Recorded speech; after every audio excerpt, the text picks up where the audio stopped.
Baik, Assalamualaikum warahmatullahi wabarakatuh. Selamat datang kembali di mata kuliah Klimatologi untuk Perancangan Lanskap. Yang kali ini materi ke-9, visualisasi pengumpulan data iklim mikrolokal. Kembali saya perkenalkan, tim dosen di mata kuliah ini adalah saya sendiri, Faris Arindra Syam, lalu ada Insinyur Ramadhani Fitri, dan Beni Iskandar.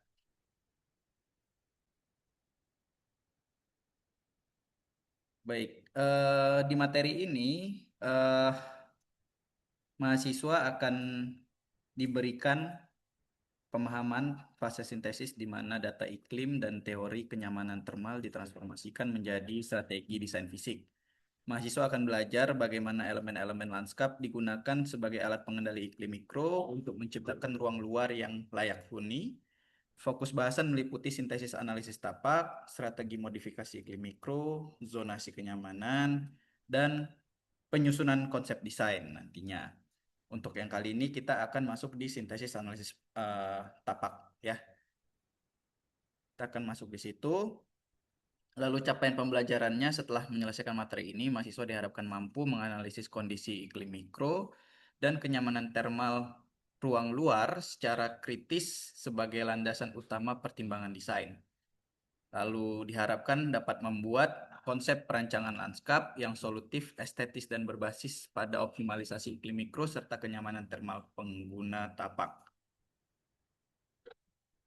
Nah, sebelum masuk ke materi, saya ingin review dulu untuk materi yang 7 ya, sebelum materi UTS. Di materi ketujuh kita bahas tentang kenyamanan termal ruang luar.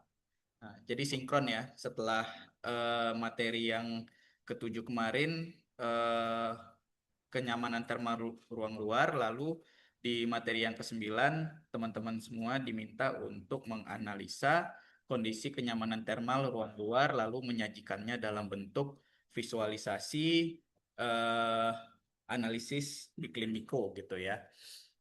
Nah, jadi di pertemuan 7 kita sudah mendapatkan kenyamanan termal adalah persepsi bukan sekedar angka. Jadi, kenyamanan termal melibatkan respons fisiologis, psikologis, dan perilaku dari pengguna tapak. Angka suhu udara saja tidak cukup untuk menggambarkan pengalaman termal seorang di ruang luar. Jadi kan di ruang luar itu kita tidak hanya mengukur dengan alat, tapi juga bagaimana yang dirasakan oleh eh, pengguna tapak gitu ya. Kita ukur dengan alat untuk tahu angka-angkanya lah istilahnya gitu ya. Angka-angka suhu rata-rata, kelembaban rata-rata, lalu angin dan apa radiasi matahari gitu ya. Angkanya berapa, tapi yang dirasakan oleh badannya seseorang itu akan berbeda-beda gitu. Panaskah menurut dia, menurut orang lain mungkin akan oh enggak kok enggak terlalu panas gitu misalnya. Atau menurut orang lain udah sangat panas gitu ya. Nah, bagaimana perilaku itu juga kita eh, persepsinya si pengguna tapak itu juga kita tanyakan gitu ya. Lalu MRT adalah musuh utama di ruang luar. Radiasi matahari langsung dan pantulan material keras adalah penyebab dominan ketidaknyamanan di iklim tropis. Peneduhan efektif adalah intervensi desain yang paling berdampak. Jadi radiasi matahari langsung itu yang menjadi ujiannya atau cobaannya arsitek lanskap nih di ruang luar gitu ya. Karena radiasi matahari langsung itu pasti dia akan membuat aktivitas di ruang luar itu tidak nyaman gitu ya. Maka peneduhan menggunakan shelter ataupun menggunakan kanopi pohon itu akan menjadi intervensi desain yang paling efektif. Kemudian arsitek lanskap mendesain untuk memodifikasi PET dengan memanipulasi MRT, sirkulasi udara, dan kelembaban mikro.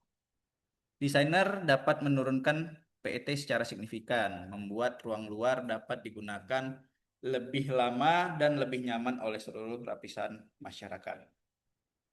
Itu reviewnya di pertemuan 7. Nah, berikut adalah pustaka-pustaka yang kita pakai dalam mata kuliah ini. Silakan dicari pustaka-pustakanya dan dipelajari. Ini kebetulan dari Gifoni, Climate Consideration in Building and Urban Design, ada Landscape Planning for Energy Conservation, ada Design Methods, ada Architectural Programming, Information Management for Design, ada Site Analysis oleh Edward T. White. Selalu kita pakai. Baik, target di kita adalah untuk menghidupkan data. Jadi untuk analisis kenyamanan termal ruang luar ini, target eh, kita angka-angka hasil yang kita ukur di lapangan adalah untuk eh, bagaimana grafisnya dapat dibaca oleh orang-orang gitu ya. Nah, capaiannya adalah mahasiswa mampu membuat gambar analisis iklim mikro yang akurat, lengkap, dan terbaca dalam lembar A3. Fokus grafisnya, akurasi lokasi pengamatan, konsistensi, penggunaan simbol, dan kejelasan narasi grafis.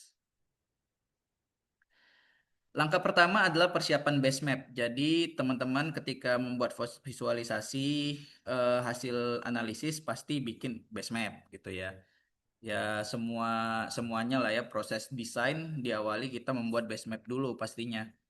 Base mapnya merupakan batas tapak, posisi bangunan existing, titik-titik vegetasi, lalu jalan existing, sirkulasi existing. Nah itu harus dibuat dulu base mapnya gitu ya, digambarkan.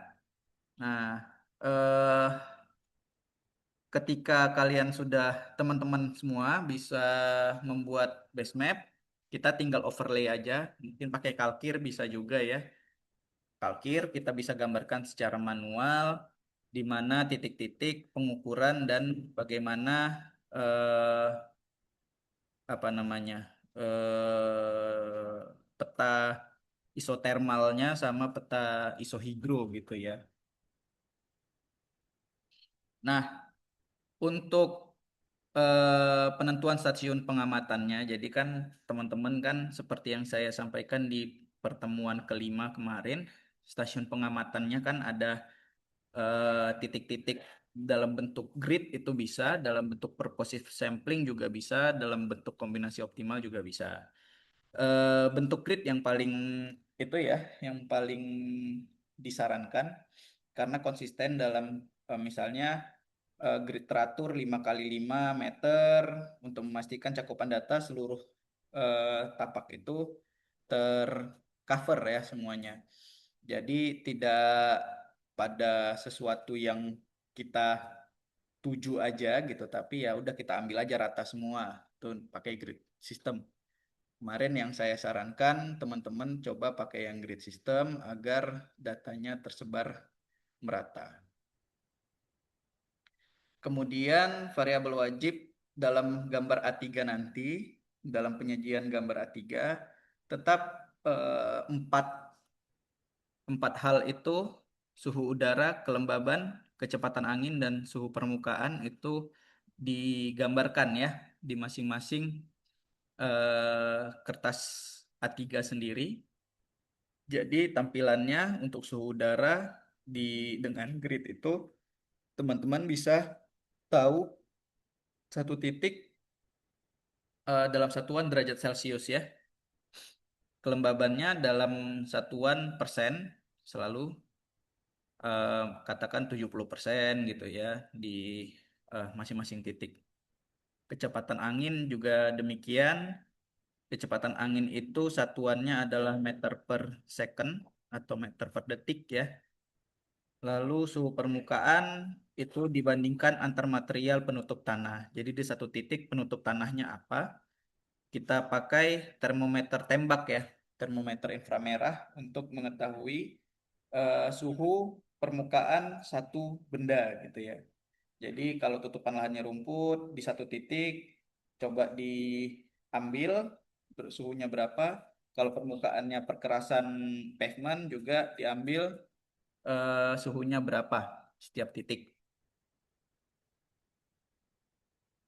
Nah, Ada metode pengumpulan data serentak namanya ya, atau yang pertama Synchronized Measurement Protocol ini semua kelompok mengukur di jam yang sama persis, misalnya tepat pukul jam 12 sehingga semua titik gitu ya serentak di jam 12.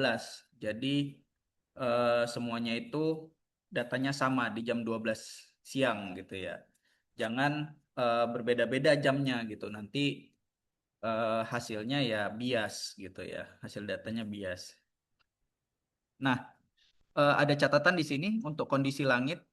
Wajib mencatat kondisi langit saat pengambilan data. Apakah cerah, apakah berawan sebagian, atau partly cloudy, atau mendung, overcast.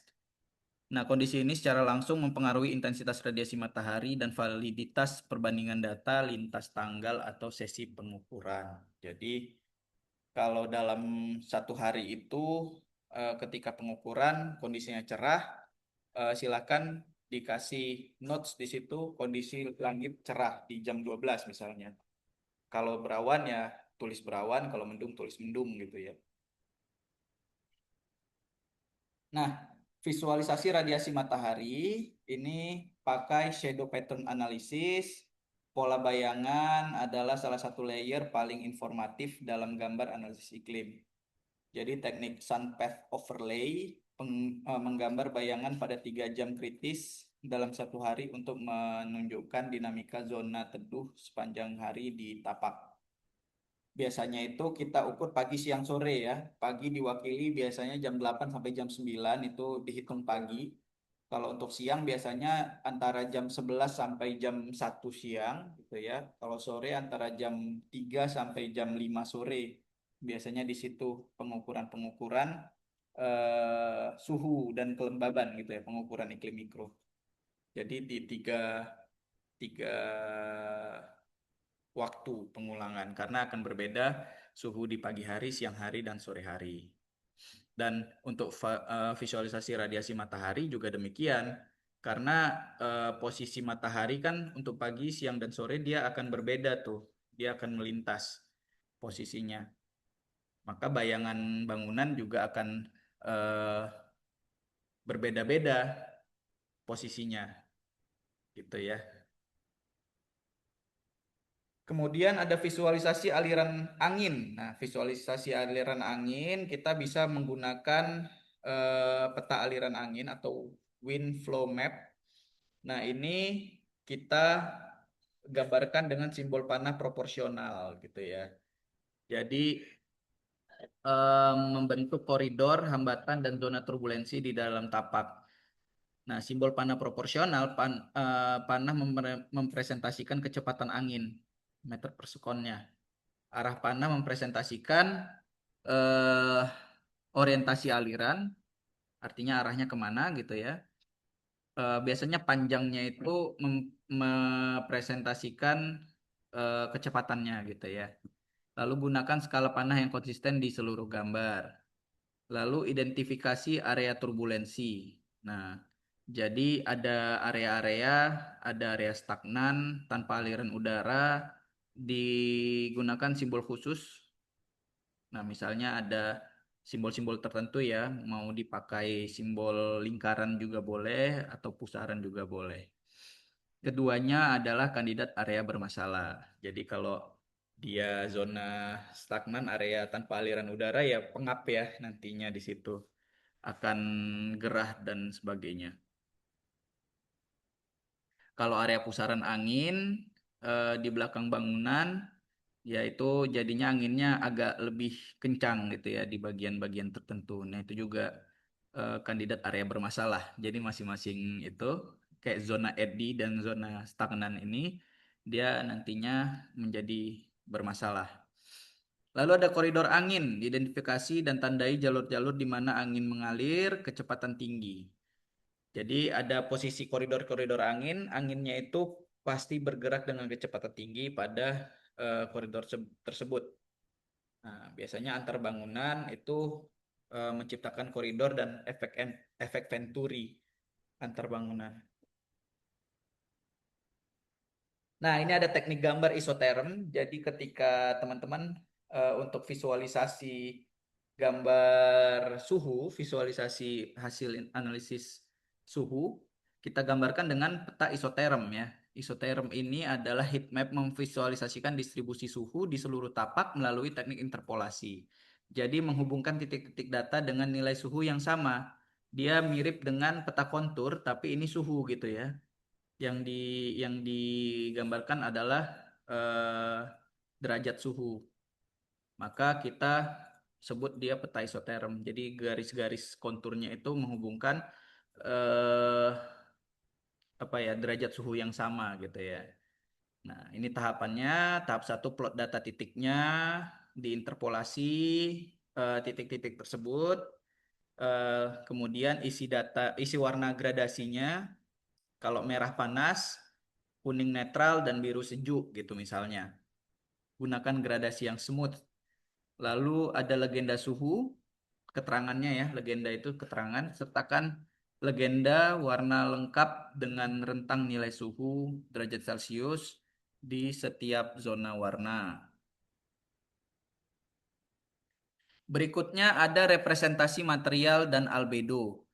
Jadi setiap jenis penutup tanah atau ground cover memiliki karakteristik reflektivitas yang berbeda. Jadi ya seperti yang sudah dijelaskan di pertemuan sebelumnya bahwa setiap material itu punya albedo gitu ya. Albedo itu adalah kemampuan eh, kemampuan untuk memantulkan cahaya matahari, memantulkan kembali cahaya matahari gitu. Apabila dia albedo itu nol atau satu gitu ya. Albedo itu hanya nol sampai satu. Jadi apabila eh, si albedonya itu nol, maka kemampuan memantulkan cahaya mataharinya itu sempurna. Jadi albedo nol itu pantul sempurna. Kalau albedo satu itu adalah serap sempurna, artinya dia menyerap seluruh cahaya matahari, gitu. Tidak dipantulkan oleh dia. Nah, jadi di sini misalnya ya air atau kolam itu biasanya albedonya mendekati nol tuh. Jadi 0,05, 0,1 gitu ya. Itu karena dia memantulkan cahaya matahari kembali. Rumput juga begitu. Aspal dia agak lebih tinggi albedonya biasanya.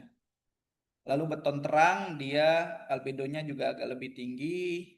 Pasir dan kerikil dia albedonya agak lebih tinggi juga. Kemudian ada dokumentasi sensori atau feel of the sight, feel of the land kalau kita bilangnya ya.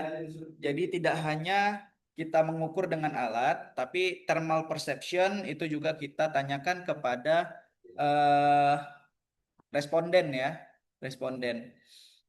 Bisa dibuat dalam skala 7, skala skala 7. Skala 7 itu mulai dari -3 sampai +3 gitu ya. Mungkin -3 adalah sangat panas gitu Oh ya. iya iya iya sorry sorry. Eh, dan +3 itu adalah sangat dingin misalnya gitu. Apa? Jadi yang netral adalah nol nilainya.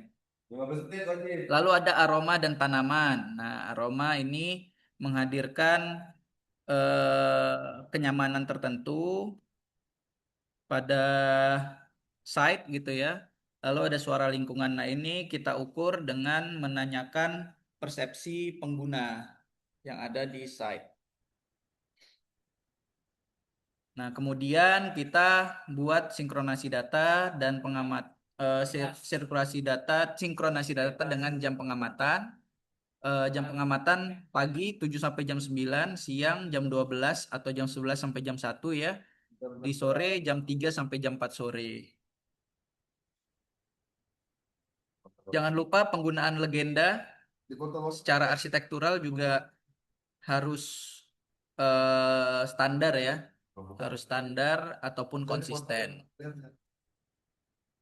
Nah, kesalahan umum dalam representasi data biasanya skala simbol tidak konsisten. Nah, jadi simbol-simbol kita tetap gunakan secara konsisten ya, seperti kecepatan digambar dengan panah yang sama panjangnya dengan kecepatan 5 meter per sekon misalnya. Jadi kalau beda beda kecepatan silahkan buat panjang panahnya itu berbeda gitu ya.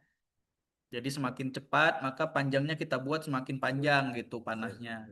Jadi melambangkan kecepatan angin. Lalu ada data bias sensor, kesalahan alat lah biasanya ini ya, sensor termometer. Biasanya kalau terkena radiasi matahari langsung tanpa naungan akan menghasilkan angka suhu udara yang lebih tinggi daripada kondisi aktual.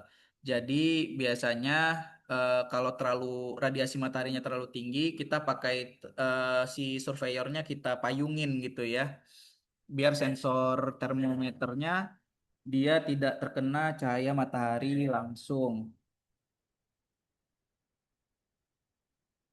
Kemudian ada gambar tanpa narasi analitis. Jadi setiap gambar analisis harus tetap eh, sertakan narasi analitisnya.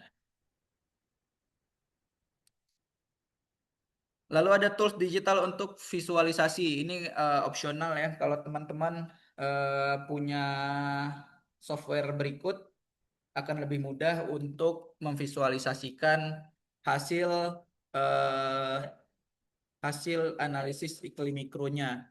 Yang pertama Rhino atau Ladybug Tools. Jadi plugin Grasshopper di dalam Rhino dan Ladybug Tools ini bisa membuat solar access secara presisi. Jadi di tapak itu dia pergerakan matahari dia bisa simulasikan dengan presisi gitu untuk membuat tadi ya shadow analisisnya dan sebagainya itu bisa pakai Rhino dan Ladybug Tools. Lalu untuk membuat peta dan sebagainya, interpolasi spasial, peta isoterm, itu bisa pakai QGIS ataupun ArcGIS. Sebetulnya ada yang lebih mudah, ada namanya Global Mapper. Global Mapper atau Surfer itu bisa kita pakai untuk membuat peta isoterm atau isohigro dan sebagainya. Lalu ada peta foto, ada software Photoshop dan Illustrator. Ini manual ya sebetulnya ya. Tanpa dia nggak bisa mengolah data, tapi dapat mengolah citra gitu ya. Kalau Photoshop dan Illustrator. Jadi teman-teman bisa pakai Photoshop itu untuk ngedit-ngedit gambarnya sehingga gambarnya itu lebih apa ya, lebih informatif itu bisa pakai Photoshop ataupun Illustrator. Baik, ini kesimpulan pertemuan kali ini, materi ke-9. Yang pertama adalah fondasi desain objektif. Jadi data itu adalah fondasi desain yang objektif. Data lapangan kita bisa pakai untuk menganalisis menjadi dasar kita kenapa kita mendesain meletakkan satu elemen desain di site tersebut gitu. Misalnya kita letakkan kanopi pohon yang besar di satu titik karena di situ radiasi mataharinya paling tinggi gitu sehingga kita butuh naungan yang besar gitu ya. Nah, itu adalah dasar ya. Jadi data dan analisis data itu menjadi fondasi desain yang objektif.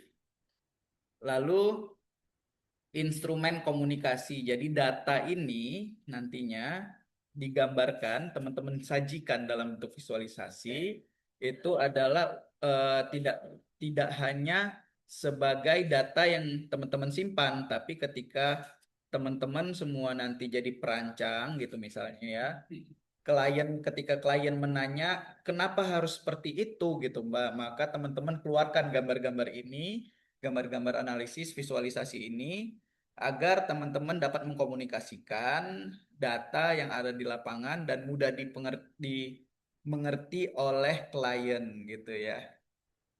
Kemudian catatannya adalah ketika teman-teman mengambil data di lapangan dan memvisualisasikannya dalam gambar, teman-teman harus mempunyai sifat yang disiplin dan presisi. Analisis yang tajam hanya dapat lahir dari pengumpulan data yang disiplin, terstandarisasi, dan presisi. Kualitas output sangat bergantung pada kualitas proses pengukuran di lapangannya. Gitu ya. Baik, ini adalah instruksi tugas. Jadi teman-teman tugasnya adalah membuat sebuah gambar analisis iklim mikro. Nah, Analisis iklim mikro itu kan berarti ada 4 hal ya. Ada tadi suhu, kelembaban, eh, angin, dan suhu permukaan. Nah, jadi 4 hal itu digambar dalam kertas A3. Boleh kertas A3 HVS atau yang di HVS hanya base mapnya saja, lalu peta-peta yang 4 tadi dibuat di dalam kertas A3 kalkir boleh. Jadi teman-teman tinggal tracing ya, tracing itu boleh. Konten wajibnya adalah peta komposit yang 4 hal tadi, tetap ya. Lalu nanti diasistensikan di pertemuan minggu depan ya, pertemuan berikutnya. Boleh diasistensikan via grup WhatsApp kita, ataupun nanti kita bisa Zoom jika diperlukan. Baik, demikian untuk pertemuan kali ini, materi ke-9. Saya cukupkan sampai di sini. Silahkan diakses kembali modul ajar yang sudah diupload dan materi ajar yang sudah diupload. Silahkan dikembangkan pengetahuannya dengan membaca pustaka-pustaka yang sudah saya berikan eh, catatannya di slide ke-5.